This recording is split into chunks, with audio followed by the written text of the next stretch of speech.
Hi friends, Guntur కారంని బాలేదని చెప్పేసి కావాలని నెగిటివ్ టాక్ అయితే స్ప్రెడ్ చేశారనమాట Mahesh anti fans.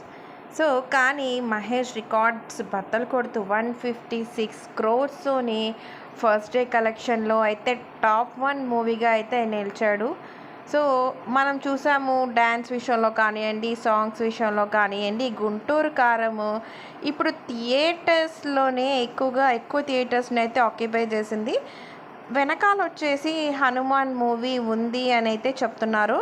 But top 1లో Guntur కారం ఉంది, టాప్ 2లో హనుమాన్, టాప్ 3లో వచ్చేసి నా స్వామిరంగా. కానీ ఈసారి సంక్రాంతి విన్నర్ హనుమాన్ అని అయితే ఫస్ట్ చెప్పడం జరిగింది. కానీ సెకండ్ డేతోని జనాల ఒపీనియన్ చేంజ్ అయిపోవడం వల్ల గుంటూరు కారం అయితే ఇప్పుడు ఫస్ట్ టాప్ ప్లేస్లో ఉంది అనడానికి ఎలాంటి డౌట్ అయితే లేదు.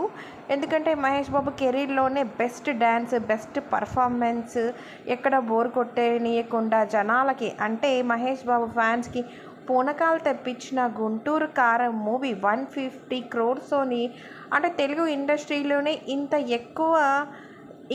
ఎక్కువ చేసిందైతే ఏదీ లేదు. ఏ మూవీ కూడా ఇంత ఎక్కువ రికార్డ్స్ అయితే బ్రేక్ చేయలేదు. బట్ మహేష్ మూవీని ఎవరు రికార్డ్ బ్రేక్ చేస్తారో చూడాలి. ఇప్పుడైతే మహేష్ అయితే అన్ని రికార్డ్స్ బద్దలు కొట్టేసేసి 156 కోట్ల ఫస్ట్ డే కలెక్షన్తోనైతే ముందుండడం జరిగింది. బట్ సెకండ్ డే కలెక్షన్ ఎంతో నెక్స్ట్ వీడియోలో అయితే చెప్తాను. బట్ ఏదేమైనా మహేష్ ఫ్యాన్గా చాలా ప్రౌడ్గా ఫీల్ అవుతున్నాను నేను. ఇంత కలెక్షన్ అంటే ఇంత నెగిటివ్ టాక్ స్ప్రెడ్ చేసినా కానీ మహేష్ కాబట్టి ఈ స్థానంలో నిలిచాడు అనేది నా ఫీలింగ్. మీరేమనుకుంటున్నారో